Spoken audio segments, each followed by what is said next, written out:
বন্দে পুরুষোত্তম বন্দে পুরুষোত্তম পরম প্রেমময় দয়াল শ্রী শ্রী ঠাকুর অনুকূলচন্দ্র রাতুল চরণে আমার কোটি কোটি প্রণাম। ইষ্ট পরিবারের সকলের চরণে প্রণাম জানাই। যারা শুনছেন বা শুনবেন সকলকে আমার আনন্দিত জয় গুরু সেই দাদা মায়েদের। তো আমি এখানে পরম দয়ালের দয়ার প্রফুল্ল রঞ্জন চক্রবর্তী তা উল্লেখ করেছিলেন। আলোচনা পৌষ 1422 জানুয়ারি 2016 তথ্যসূত্র এই আলোচনা। তো ঠাকুরের যে দয়া হয়েছিল সেই দাদার উপরে, সেটাই আমি আপনাদেরকে বলছি।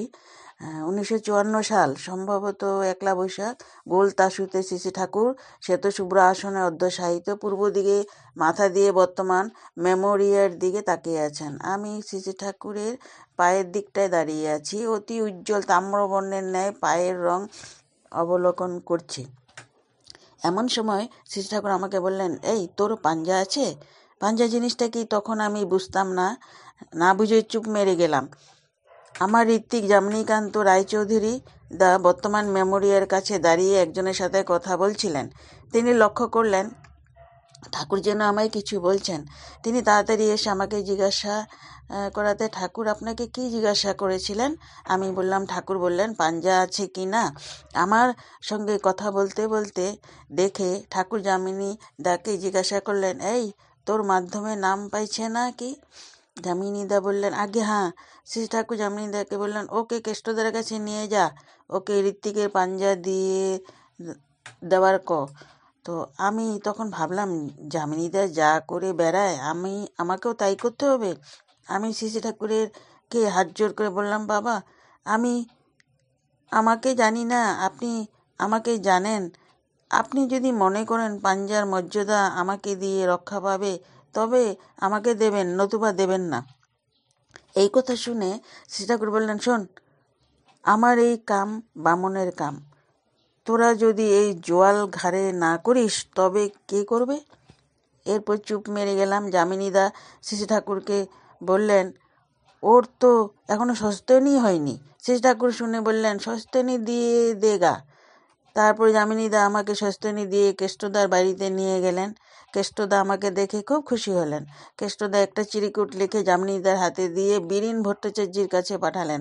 শ্রদ্ধাভাজন বীরেনদা সেই মুহূর্তে পাঞ্জার কাগজপত্র প্রস্তুত করে নিজেই কেষ্টদার নিকটে নিয়ে এলেন। কেষ্টদা পাঞ্জা নিয়ে শ্রী ঠাকুরের হাতে দিয়ে বললেন, শ্রী ঠাকুর, পাঞ্জা কপালে ঠেকিয়ে আমার হাতে তুলে দিলেন। সেদিন থেকে আজও তার জোয়াল বয়ে চলেছি।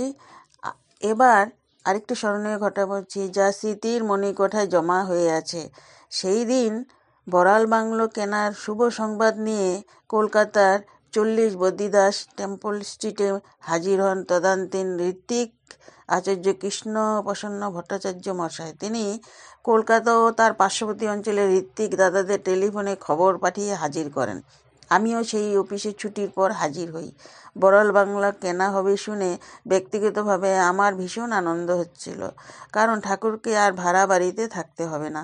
তিনি আমাদের বললেন, আপনারা যত শীঘ্র সম্ভব 210 টাকা ইউনিট সংগ্রহ করে দেওঘরে পাঠিয়ে দেবেন। এই প্রস্তাব শুনে আমি কেষ্টদাকে বললাম, আমি যদি আজই আমার ইউনিট আপনার হাতে দেই তা আপনি নেবেন? কেষ্টদা আমাকে বললেন, তুমি কখন দেবে? আমি তো আজ রাত্রে ট্রেনে দেওঘরে রওনা দেব। আমি তখন বললাম, আধ ঘন্টা সময় দিলে আমি বাসা থেকে অঘ্রটা নিয়ে আসব। কেষ্টদা সম্মতি দিতেই আমি মিনিট 15-এর মধ্যে বাসায় পৌঁছে যাই। এখানে একটা কথা বলে রাখি, মাসের শেষে 2 দিন আগে আমার বেতন হয়। তখন আমার বেতন ছিল 277 টাকা। বেতনের প্যাকেট তখন খোলা হয়নি, বেতন প্যাকেট বন্দি হয়ে আছে। বাসায় গিয়ে গোনার সুবিধার্থে 67 টাকা বের করে প্যাকেটে রেখে বাকি টাকাটা অর্থাৎ 210 টাকা পকেটে নিয়ে 40 বদ্রীদাস টেল স্ট্রিটে যথারীতি হাজির হলাম। তখন দেখলাম কেষ্টদা গাড়িতে ওঠার জন্য ঠেস দিয়ে দাঁড়িয়ে আছেন। আমি তাড়াতাড়ি 2 তলা গিয়ে শ্রী ঠাকুরের আসনের সামনে অর্ঘ্যটা রেখে প্রণাম করে হাতে নিয়ে দ্রুত নিচে নেমে এলাম। অর্ঘ্যটা কেষ্টদা হাতে দিতেই তিনি খুশি হয়ে বললেন, তুমি প্রথম ব্যক্তি যে বড়াল বাংলো কেনার প্রথম অর্ঘ্যটা আমার হাতে দিয়েছ। এবং আরও বললেন, তোমার কথা আমি ঠাকুরকে গিয়ে জানাবো। কথাটা শুনে আমার ভীষণ আনন্দ হলো। একটা অনাবিল তৃপ্তি নিয়েই বাড়িতে ফিরে এলাম। বাড়িতে ফিরে এসে সবিস্তারে আমার স্ত্রীকে ঘটনাটা জানালাম। আমার স্ত্রী শুনে বলল, সারা মাস চলবে কিভাবে? ঘর ভাড়া, মুদির দোকান, দুধআলা, ওরা তো আর শুনবে না। এতক্ষণে সম্বিত ফিরে পেলাম, কারণ তখনও একবার মাথায় আসেনি 210 টাকা ইউনিট দিলে সারা মাস চলবে কিভাবে। যাই হোক, স্ত্রীকে সান্ত্বনা দিয়ে বললাম, তুমি ওসব ভেবো না, ঠাকুরের দয়া ঠিক চলে যাবে।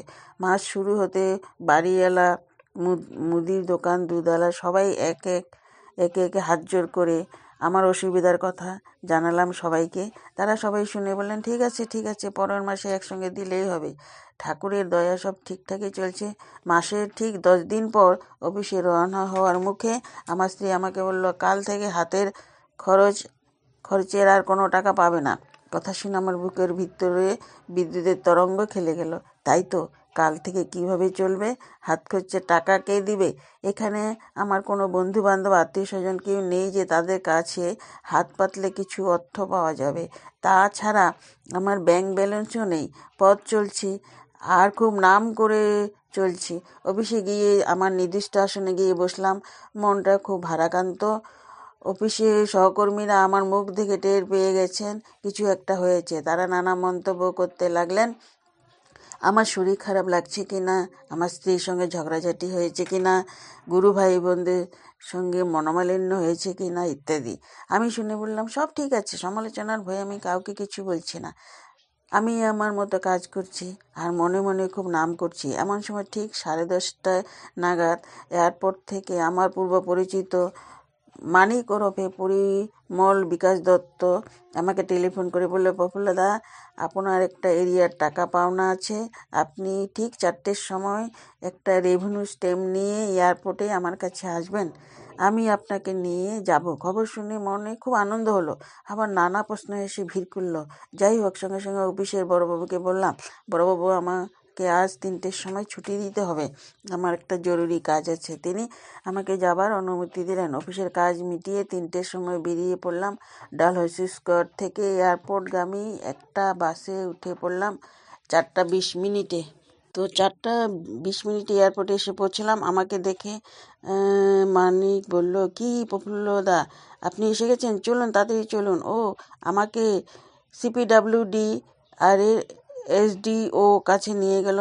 মানিক SDO কে বললেন, স্যার, ইনি প্রফুল্ল রঞ্জন চক্রবর্তী, 9 বছর আগে আমাদের অফিসে চাকরি করতেন। ওনার এরিয়ার টাকা পাওনা আছে, ওনার টাকাটা দিয়ে দিন।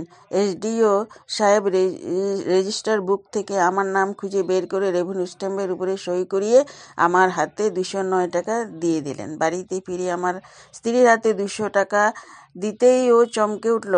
আমার স্ত্রী ভাবছে, এতগুলো টাকা আমি কোথায় পেলাম, চুরি বা ছিনতাই করেছি কি না। আমার স্ত্রীকে সমস্ত ঘটনা বলার পর শ্রী ঠাকুরের দয়া কথা ভেবে কাঁদতে লাগলো।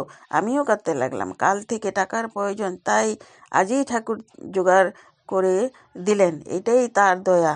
এই পরম দয়ালের দয়ায় প্রফুল্লরঞ্জন চক্রবর্তীটি তথ্যসূত্র আলোচনা পৌষ 1422 জানুয়ারি 2016 লিখেছিলেন। আমি আপনাদের সাথে শেয়ার করলাম। তাই কায় মনোবাক্যে ঠাকুরকে সবসময় নাম করে চলবেন, ঠিক উপস্থিত হয়ে যাবে। নানান কোনো দিকে হলেও সেই বিপদ থেকে বেঁচে যাবেন। জয় গুরু, সবারই মঙ্গল হোক।